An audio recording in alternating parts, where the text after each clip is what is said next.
You ask Tiger to solve. This deals with linear equations with one unknown. The final result is x equals -3. Let's solve it step by step. Group all x terms on the left side of the equation. Subtract 3x from both sides. Group like terms. Simplify the arithmetic.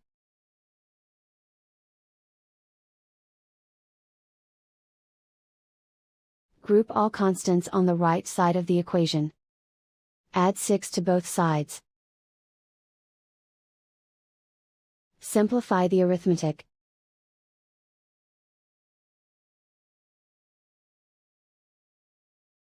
Isolate the x.